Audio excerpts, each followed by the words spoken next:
Namaste. Very good afternoon, all of you. Welcome to JS Competitive Content. This is today one of the very special topic ರೀ. ಇದು ಒಂದು ಇಡೀ ನಮ್ಮ ಭಾರತ ದೇಶದಲ್ಲೇ ಈಗ ಸದ್ದು ಮಾಡ್ತಕ್ಕಂಥ ಒಂದು ಹೊಸ topic that is blood money. Blood money ಎಕ್ಸಾಮ್ಸ್ಗೆ ಬಹಳ ಯೂಸ್ ಆಗುತ್ತೆ. ಸೊ ಆ ಒಂದು ದೃಷ್ಟಿಕೋನದಿಂದ ನಾವು ಚರ್ಚೆ ಮಾಡೋಣ. ಬ್ಲಡ್ ಮನಿ ಅಂದ್ರೆ ಏನು, ಬ್ಲಡ್ ಮನಿ ಅಂತ ಎಲ್ಲಿ ಕರೀತಾರೆ, ಯಾಕೆ ಕರೀತಾರೆ, ಸೊ ಅದರ ಅರ್ಥ ಏನು, ಎಲ್ಲವನ್ನು ತಿಳ್ಕೊಳ್ತಾ ಹೋಗೋಣ. ಬ್ಲಡ್ ಮನಿ ಇದು ಮೂಲತಃ ಇಸ್ಲಾಮಿಕ್ ಒಂದು ಶರಿಯಾ ಕಾನೂನಿಗೆ ಸಂಬಂಧಪಟ್ಟಂತ ಒಂದು ಟಾಪಿಕ್. ಇಸ್ಲಾಮಿಕ್ ಶರಿಯಾ ಕಾನೂನು ಮತ್ತೆ ನಮ್ಮ ಭಾರತದಲ್ಲಿ ಇದರ ಕುರಿತಾಗಿ ಏನು ಹೇಳ್ತಾರೆ, ಈ ಬ್ಲಡ್ ಮನಿಗೆ ಸಂಬಂಧಪಟ್ಟಂಗೆ ನಮ್ಮಲ್ಲಿ ಯಾವ ರೀತಿ ಕಾನೂನುಗಳು ಇದಾವೆ, ರೈಟ್, ಅದನ್ನೆಲ್ಲ ಇವತ್ತು ಚರ್ಚೆ ಮಾಡ್ತಾ ಹೋಗೋಣ. ಬಹಳ ಯೂಸ್ ಆಗುತ್ತೆ. ನಾನು ಹೇಳ್ತಾ ಇದ್ದೀನಿ, ಎಕ್ಸಾಮ್ಸ್ಗೆ ಸಂಬಂಧಪಟ್ಟಂಗೆ ನೋಡ್ಬೋದು. ಇಸ್ಲಾಮಿಕ್ ಶರಿಯಾ ಕಾನೂನು ಪ್ರಕಾರ ಇದನ್ನ ಬ್ಲಡ್ ಮನಿ ಅಂತ ಕರೀತಾರೆ. ಅವರ ಒಂದು ಭಾಷೆಯಲ್ಲಿ ಅರೇಬಿಕಲ್ಲಿ ದಿಯಾ ಅಂತ ಕೂಡ ಕರೀತಾರೆ. ದಿಯಾ ಇನ್ ಅರೇಬಿಕ್ ಲ್ಯಾಂಗ್ವೇಜ್. ಈ ಒಂದು ಬ್ಲಡ್ ಮನಿ, ರಕ್ತದ ಹಣವು ಇಸ್ಲಾಮಿಕ್ ಕಾನೂನಿನ ಅಡಿಯಲ್ಲಿ ಕೊಲೆ ಮತ್ತು ದೈಹಿಕ ಹಾನಿ, ಏನಾದ್ರೂ ಆಸ್ತಿ ಹಾನಿ ಪ್ರಕರಣಗಳಲ್ಲಿ ಬಲಿಪಶು ಅಥವಾ ಅವರ ಉತ್ತರಾಧಿಕಾರಿಗಳಿಗೆ ಪಾವತಿಸಿದ ಒಂದು ಆರ್ಥಿಕ ಪರಿಹಾರ ಅಂತ ಹೇಳ್ಬೋದ್ರಿ. ಇವಾಗ ಯಾರನ್ನಾದ್ರೂ ನಾನು ಕಾಮನ್ ಆಗಿ ಒಂದು ನಿಮ್ಮದೇ ಆದ ಒಂದು ಭಾಷೆಯಲ್ಲಿ ಅಥವಾ ನಮ್ಮದೇ ಆದ ಭಾಷೆಯಲ್ಲಿ ಹೇಳೋದಾದ್ರೆ, ಬಹಳ ಸಿಂಪಲ್ ವರ್ಡ್ ಅಲ್ಲಿ ಹೇಳೋದಾದ್ರೆ, ಈ ಬ್ಲಡ್ ಮನಿ ಅಂತಂದ್ರೆ ಏನು, ಒಬ್ಬ ವ್ಯಕ್ತಿಯನ್ನು ಯಾರಾದ್ರೂ ಸಾಯಿಸಿರ್ತಾರೆ. ಈಗ ಆ ಒಂದು ಮನೆಯವರಿಗೆ, ಅವರ ಮನೆಯವರಿಗೆ, ಈಗ ಸಾಯಿಸಿದ ನಂತರ ಅವರ ಮನೆಯವರಿಗೆ ಒಂದು ಪರಿಹಾರ ಹಣವನ್ನು ಕೊಡ್ಬೇಕಾಗತ್ತೆ. ಆ ಪರಿಹಾರದ ಹಣವನ್ನೇ ಬ್ಲಡ್ ಮನಿ ಅಂತ ಕರೀತಾರೆ, ದಿಯಾ ಅಂತ ಕರೀತಾರೆ. ಯಾರನ್ನಾದ್ರೂ ನಾವು ಕೊಲೆ ಮಾಡಿದಾಗ ಇಲ್ಲಿ ಅವರಿಗೆ ಯಾವ ರೀತಿಯಲ್ಲಿ ನಾವು ಪರಿಹಾರ ಹಣವನ್ನ ಕೊಡ್ತೀವಿ, ಓಕೆನಾ, ಯಾವುದೇ ವ್ಯಕ್ತಿ ಕೊಲೆಯನ್ನು ಮಾಡಿದಾಗ, ಸೊ ಆ ಒಂದು ವ್ಯಕ್ತಿಗೆ ಕೊಡ್ತಕ್ಕಂತ ಹಣವೇ ದಿಯಾ. ದಟ್ ಇಸ್ ಶರಿಯಾ ಕಾನೂನಿನಲ್ಲಿ ದಿಯಾ ಅಂತ ಕರೀತಾರೆ. ಭಾರತದಲ್ಲಿ ಇದಕ್ಕಿರ್ತಕ್ಕಂಥ ಒಂದು ಹೆಸರೇ ಬೇರೆ. ನೋಡ್ತಾ ಹೋಗೋಣ ಅದನ್ನು ಕೂಡ ನೋಡಿ. ಇದು ಕಿಸಾಸ್ ಅಂತಂದ್ರೆ ಪ್ರತಿಕಾರಕ್ಕೆ ಸಂಬಂಧಪಟ್ಟಂಗೆ ಕೊಡ್ತಕ್ಕಂತ ಅವರಿಗೆ ಹಣ ಅಂತಾನೆ ಹೇಳ್ಬೋದು. ಪರ್ಯಾಯವಾಗಿ ಕಾರ್ಯನಿರ್ವಹಿಸುತ್ತದೆ. ಬಲಿಪಶುವಿನ ಕುಟುಂಬವು ಅಂದ್ರೆ ಯಾರು ಏನು ಮನೆಯಲ್ಲಿ ಅವರ ಕೊಲೆ ಆಗಿರ್ತೋ, ಸೊ ಅವರ ಮನೆಯವರಿಗೆ ಪ್ರತಿಕಾರವನ್ನು ಪಡೆಯುವ ಅಥವಾ ಪರಿಹಾರವನ್ನು ಸ್ವೀಕರಿಸುವ ನಡುವೆ ಆಯ್ಕೆ ಬಿಡುವುದು ಒಂದು ಅವಕಾಶ ನೀಡುತ್ತದೆ ಅಂತ ಹೇಳ್ಬೋದ್ರಿ. ಇದು ಅರಬ್ ಕಂಟ್ರಿಲಿ ಹೆಚ್ಚಾಗಿ ಕಾಣುತ್ತದೆ. ಅರಬ್ ಕಂಟ್ರಿಲಿ ಇದೆ, ಆಲ್ಮೋಸ್ಟ್ ಇಸ್ಲಾಮಿಕ್ ಕಾನೂನುಗಳಲ್ಲಿ ಇದೇ ಇರತಕ್ಕಂಥದ್ದು, ದಿಯಾ ಇರತಕ್ಕಂಥದ್ದು. ನೋಡಿ, ಇದರಿಂದಾಗಿ ಸಮುದಾಯದೊಳಗೆ ಕ್ಷಮೆ ಮತ್ತು ಸಮನ್ವಯ ಒಂದು ಉತ್ತೇಜನ ನೀಡಿದಂತಹ ಆಗುತ್ತೆ. ಅವರಿಗೆ ಕ್ಷಮೆ ಕೊಟ್ಟು ಮತ್ತೆ ಒಂದು ರೀತಿ ಪರಿಹಾರವನ್ನು ಘೋಷಿಸಿದಾಗ ಒಂದು ರೀತಿ ಕ್ಷಮೆ ನೀಡಿದಂತ ಆಗತ್ತೆ ಅವ್ರ ಮನೆಯವರಿಗೆ, ಓಕೆನಾ. ಅವ್ರ ಮನೆಯವರು ಯಾರು ಅಪರಾಧಿ ಆಗಿರ್ತಾರೋ ಅವರಿಗೆ ಏನಾಗುತ್ತೆ, ಇಲ್ಲಿ ಒಂದು ರೀತಿಯಲ್ಲಿ ಕ್ಷಮೆ ಕೊಟ್ಟಂಗ ಆಗುತ್ತೆ, ದುಡ್ಡು ಇಸ್ಕೋತಾರೆ, ಕ್ಷಮೆ ಕೊಟ್ಟಂಗ ಆಗುತ್ತೆ. ಏನಿಹಾವು ಭಾರತದಲ್ಲಿ ಇದರ ಬಗ್ಗೆ ಏನಿದೆ, ಇಂಡಿಯಾಸ್ ಸ್ಟ್ಯಾನ್ಸ್ ಆನ್ ದಿಯಾದ ಬಗ್ಗೆ ಭಾರತದ ಒಂದು ನಿಲುವು ಏನಂತ ನೋಡಿದ್ರೆ, ಭಾರತೀಯ ಕಾನೂನು ವ್ಯವಸ್ಥೆಯಲ್ಲಿ ಈ ತರದ ಒಂದು ದಿಯಾ ಅನ್ನೋ ಒಂದು ಟಾಪಿಕ್ಗಳು ಇಲ್ಲ, ಓಕೆನಾ. ಈ ತರದ ಒಂದು ಟಾಪಿಕ್ಸ್ ಹೆಸರೇ ಇಲ್ಲ ನಮ್ಮ ಕಾನೂನಿನ ಅಡಿಯಲ್ಲಿ, ಓಕೆನಾ. ಕ್ರಿಮಿನಲ್ ಪ್ರೊಸೀಜರ್ ಕೋಡ್ ಇದೆ ಅಲ್ರಿ, ಸೊ ಅದರಲ್ಲಿ ಇಲ್ವೇ ಇಲ್ಲ.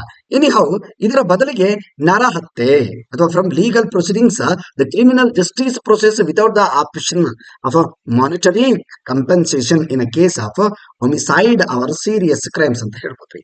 ಓಕೆ, ಗಂಭೀರ ಅಪರಾಧಗಳ ನರಹತ್ಯೆ ಅಥವಾ ಪ್ರಕರಣಗಳಲ್ಲಿ ವೃತ್ತಿಯ ಪರಿಹಾರದ ಆಯ್ಕೆ ಇಲ್ಲದ ಔಪಚಾರಿಕ ಕಾನೂನಿನ ಪ್ರಕ್ರಿಯೆಗಳು ಮತ್ತು ಕಾನೂನಿನ ಒಂದು ಕ್ರಿಮಿನಲ್ ನ್ಯಾಯ ಪ್ರಕ್ರಿಯೆಗಳು ಇದು ಒತ್ತಿ ಹೇಳ್ತಾರೆ. ಸೊ ಇದಕ್ಕೆ ಸಂಬಂಧಪಟ್ಟಂಗೆ ನಮ್ಮಲ್ಲಿ ಸಾಕಷ್ಟು ಕಾನೂನುಗಳಿದಾವೆ. ಅದಕ್ಕೆ ಸಂಬಂಧಪಟ್ಟಂಗೆ ಏನಾಗುತ್ತೆ ಅಂತಂದ್ರೆ, ಕ್ರಿಮಿನಲ್ ಕಾನೂನು ಅಂತೇಳಿ ಒಂದು ಕಾಯ್ದೆ ಬರುತ್ತೆ 2005ರಲ್ಲಿ. ಇದಕ್ಕೆ ತಿದ್ದುಪಡಿ ಮಾಡ್ತಾರೆ. Introduce by the criminal law act, that is 2005.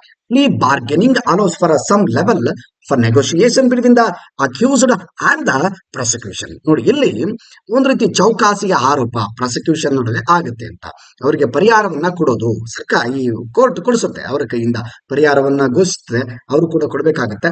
Anyhow ನಿರ್ದಿಷ್ಟ ಪರಿಸ್ಥಿತಿಗಳಲ್ಲಿ ಸಂತ್ರಸ್ತರಿಗೆ ಯಾರು ದುಃಖಕ್ಕೆ ಒಳಗಾಗಿರ್ತಾರೆ ಅವರ ಮನೆಯವರು, ಅವರಿಗೆ ಪರಿಹಾರವನ್ನು ಪಡೆಯಲು ನಿಮ್ಮ ಭಾರತ ಸರ್ಕಾರದಲ್ಲಿ ಇರ್ತಕ್ಕಂಥ ಅಥವಾ ಭಾರತದ ಕಾನೂನಿನ ಅಡಿಯಲ್ಲಿ ಇರ್ತಕ್ಕಂಥ ಒಂದು ಲಾ 2005ರಲ್ಲಿ ಬಂದ ಸಾಕಷ್ಟು ಒಂದು ಕ್ರಿಮಿನಲ್ಗೆ ಸಂಬಂಧಪಟ್ಟಂಗೆ ಕಾಯ್ದೆಗಳು ಬರ್ತವೆ.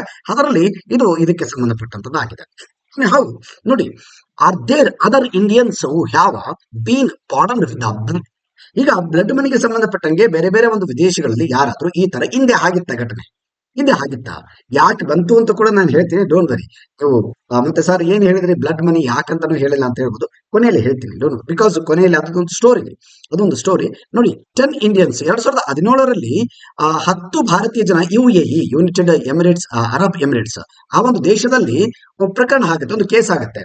20 ನೋಡಿ ಇಲ್ಲೇನಾಗುತ್ತೆ, 2 ಲಕ್ಷ ದಿಹಾರ್ಗಳ ರಕ್ತದ ಹಣ ಪಾವತಿ ಮಾಡಿದ ನಂತರ ಬಲಿಪಶುವಿನ ಕುಟುಂಬಕ್ಕೆ 10 ಭಾರತೀಯ ಪ್ರಜೆಗಳನ್ನ ಒಂದು ಕ್ಷಮಿಸಲಾಗುತ್ತೆ. ಓಕೆನಾ. 10 ಜನ ಕೊಲೆಯ ಪ್ರಕರಣದಲ್ಲಿ ಸಿಕ್ಕಾಕೊಂಡಿರ್ತಾರೆ.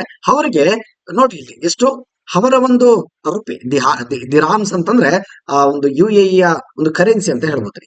ನೋಡಿ 2 ಲಕ್ಷ ದಿರ್ಹಾಮ್ಸ್ಗಳು ಅವರು ಪಾವತಿಸಬೇಕಾಗುತ್ತೆ. ಅಷ್ಟು ಪಾವತಿಸಿದ ನಂತರ ಅವ್ರನ್ನ ಕ್ಷಮಿಸಲಾಯಿತು ಅಂತ. ಮತ್ತೆ 2009 ಕೂಡ ಇದೇ ತರ ಕೇಸ್ ಆಗುತ್ತೆ. ಇಲ್ಲಿ ನೋಡಿ 17 ಜನ ಭಾರತೀಯರು ಒಂದು ಕೇಸಲ್ಲಿ ಕೊಲೆ ಪ್ರಕರಣದಲ್ಲಿ ದಾಖಲಾಗ್ತಾರೆ. ಇದೇ UAE ಯುನೈಟೆಡ್ ಅರಬ್ ಎಮಿರೇಟ್ಸ್ ಅಲ್ಲಿ. ನೋಡಿ ಈ ವ್ಯಕ್ತಿಗಳು ಪಾಕಿಸ್ತಾನಿ ಪ್ರಜೆಯೊಬ್ಬರ ಕೊಲೆಗೆ ಮರಣದಂಡನೆಗೆ ಗುರಿ ಆಗ್ತಾರೆ. ನಮ್ಮ ಭಾರತೀಯರು ಏನ್ ಮಾಡ್ತಾರೆ, ಅಲ್ಲಿನ ಒಂದು ಪಾಕಿಸ್ತಾನಿ ಪ್ರಜೆಯನ್ನು ಕೊಲ್ತಾರೆ. 17 ಜನ ಸೇರಿ ಇಲ್ಲಿ ಸುಮಾರು 4 ಕೋಟಿ ಪರಿಹಾರದ ಮೊತ್ತವನ್ನು ಕೊಡಿಸ್ತಾರೆ. ಇದಕ್ಕೆ ಬ್ಲಡ್ ಮನಿ ಅಥವಾ ದಿಯಾ ಅಂತ ಕೂಡ ಕರೀತಾರೆ. ದಿಯಾ ಇದು ಕೊಟ್ಟ ನಂತರ ಇವರನ್ನ ಭಾರತೀಯರನ್ನ ಮತ್ತೆ 17 ಜನರನ್ನ ಕ್ಷಮಿಸಲಾಗಿ ಬಿಡುಗಡೆ ಮಾಡಲಾಗುತ್ತೆ. ಎಸ್, ಹಾಗಾದ್ರೆ ಈ ಒಂದು ಪ್ರಕರಣಕ್ಕೆ ಸಂಬಂಧಪಟ್ಟಂಗೆ ನಮ್ಮ KS ಮತ್ತು UPSC ಮೇನ್ಸ್ ಅಲ್ಲಿ ಕ್ವಶನ್ಸ್ ಕೇಳುವ ಸಾಧ್ಯತೆ ಇರುತ್ತೆ. ಎಸ್ಪೆಷಲಿ ಇವಾಗ KS ಮೇನ್ಸ್ ಆಗಬಹುದು, ಆಗದೇನು ಇರಬಹುದು, ನೋಡೋಣ. ಎನಿ UPSC ಅಂತೂ ಅಲ್ಟಿಮೇಟ್ ಕ್ವಶನ್ ರೀ. UPSC ಅಂತೂ ultimate question. In case KS means other exams ಏನಾದ್ರು ನೋಡಿದ್ರೆ ಇಂಥದ್ದೊಂದು ಕ್ವಶನ್ಸ್ ಗಳನ್ನ ಕೇಳುವ ಸಾಧ್ಯತೆ ಇರುತ್ತೆ. ಡೆಫಿನೆಟ್ಲಿ ಈ ಒಂದು ನಿಟ್ಟಿನಲ್ಲಿ ನೀವು ಪ್ರಿಪೇರ್ ಆಗಿ. One nation one law required explain in the context of uniform civil code. ನಿಮ್ಗೆ ಗೊತ್ತಿದೆ ಏಕರೂಪ ನಾಗರಿಕ ಸಂಹಿತೆಗೆ ಸಂಬಂಧಪಟ್ಟಂಗೆ ಒನ್ ನೇಷನ್ ಒನ್ ಲಾ ಅಂತ ಇದೆ, ಒಂದು ದೇಶ ಒಂದು ಕಾನೂನು ಅಂತೇಳಿ. ಇದಕ್ಕೆ ಸಂಬಂಧಪಟ್ಟಂಗೆ ಇದು ಅವಶ್ಯಕತೆ ಇದೆ ನಮ್ಮ ಭಾರತಕ್ಕೆ. ಇದರ ಕುರಿತಾಗಿ ಒಂದು 150 ಓಡಿಸಲು ಅಥವಾ 250 ಓಡಿಸಲು ಎರಡರಲ್ಲೂ ಕೂಡ ಪ್ರಾಕ್ಟೀಸ್ ಮಾಡಿದ್ರೆ ಬೆಟರ್ ಆಗುತ್ತೆ. ಎಕ್ಸಾಮ್ ಅಲ್ಲಿ ಯಾವ ಓಡಿಸಲಿ ಕೇಳ್ತಾರೆ ಹೇಳಕ್ಕಾಗಲ್ಲ. 150 ಓಡಿಸಲಿ ಬರೀರಂತಾರ ಅಥವಾ 250 ಓಡಿಸಲಿ ಬರೀರಂತಾರ ಗೊತ್ತಿಲ್ಲ, ಬಟ್ ಕೇಳಬಹುದು. ಇಲ್ಲಿ ಪ್ರಕರಣ ಏನಕ್ಕೆ ಬಂತು, ಇದು ಈ ಮ್ಯಾಟರ್ ಏನಕ್ಕೆ ಬಂತು ನಮ್ಮ ಒಂದು ನ್ಯೂಸ್ ಅಲ್ಲಿ ಅಂತಂದ್ರೆ, ನರ್ಸ್ ನಿಮಿಷಾ ಪ್ರಿಯಾ ಅನ್ನೋರು ಈ ಒಂದು ಕೊಲೆ ಪ್ರಕರಣದಲ್ಲಿ ಸಿಗಾಕೊಂಡಿದ್ದಾರೆ. ಏನಂತಂದ್ರೆ ಇವರು ಮೂಲತಃ ಕೇರಳದವರು, ಮಲಯಾಳದವರು. ಓಕೆನಾ. 2008ರಲ್ಲಿ ಏನಾಗುತ್ತೆ, ಇವರು ಕೇರಳದವರು ಕೇರಳದಿಂದ ಯಮನ್ ಅಂತ ಹೋಗ್ತಾರೆ. ಮೊದಲು ನರ್ಸಾಗಿ ಅಲ್ಲಿ ಕೆಲಸ ಮಾಡ್ತಾ ಇದ್ದಾರೆ ಕೇರಳದಲ್ಲಿ.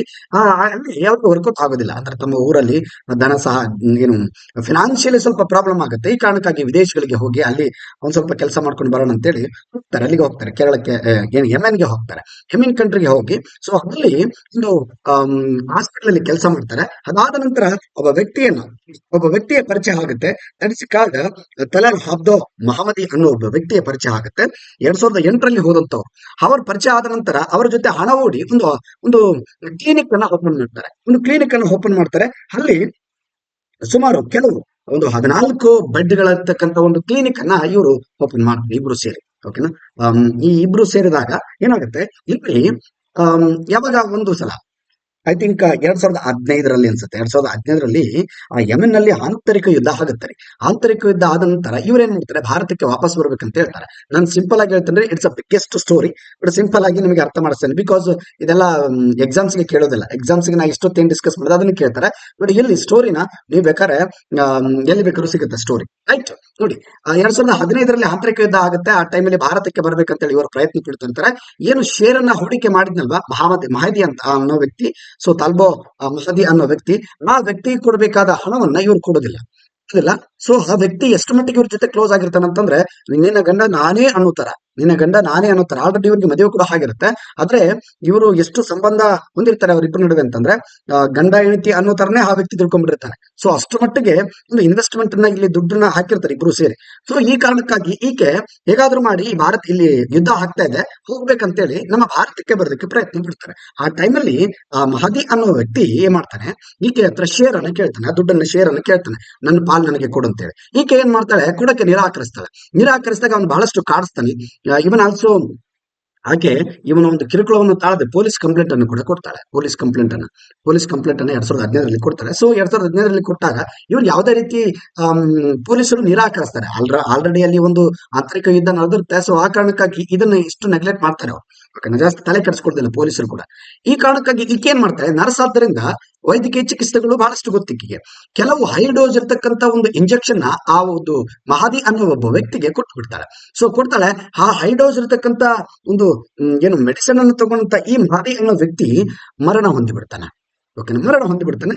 ಈಗ ಈಕೆ ಅಪರಾಧಿ ಸ್ಥಾನದಲ್ಲಿ ನಿಲ್ತಾಳೆ. ಈ ಕಾರಣಕ್ಕಾಗಿ ಏನ್ ಮಾಡುತ್ತೆ, ಯೆಮೆನ್ ನ್ಯಾಯಾಲಯ 2017ರಲ್ಲಿ ಈ ಪ್ರಜೆಗೆ ಹತ್ಯೆಯ ಒಂದು ಶಿಕ್ಷೆಗೊಳಗಾದ ನಂತರ 2018ರಿಂದ ಯೆಮೆನ್ ಸೆಂಟ್ರಲ್ ಜೈಲಲ್ಲೇ ಇರ್ತಾಳೆ. ಸೆಂಟ್ರಲ್ ಜೈಲಲ್ಲಿ ಇರ್ತಾಳೆ. ಇವನ್ ಆಲ್ಸೋ ನಮ್ಮ ಭಾರತ ಸರ್ಕಾರ ಈಕೆಯನ್ನು ಬಿಡಿಸೋದಕ್ಕಾಗಿ ಇವರಿಗೆ ದಿಯಾ ಕೊಡ್ಬೇಕಲ್ವಾ. ದಿಯಾ ಅಂತಂದ್ರೆ ಬ್ಲಡ್ ಮನಿಗೆ ಸಂಬಂಧಪಟ್ಟಂಗೆ ದುಡ್ಡನ್ನು ಪರಿಹಾರ ಹಣವನ್ನು ಕೊಡ್ಬೇಕಲ್ವಾ. ಹೀಗಾಗಿ ಭಾರತ ಸರ್ಕಾರ ಕೂಡ ಸುಮಾರು $40,000 ಅನ್ನು ಕೊಡುತ್ತಾರೆ. $40,000 ಪರಿಹಾರವಾಗಿ ಕೊಡುತ್ತೆ ಈಕೆ ಮನೆಯವರಿಗೆ.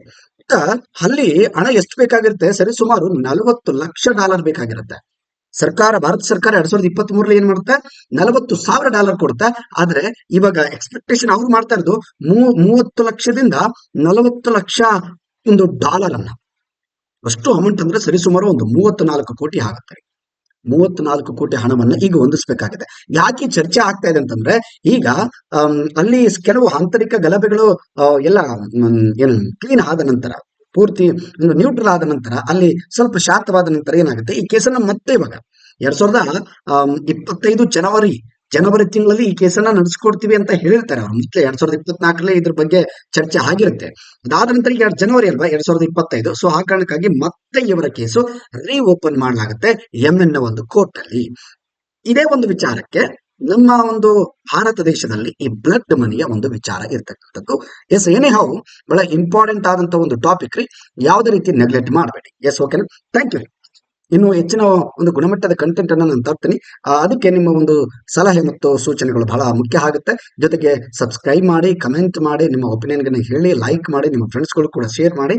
S, thank you.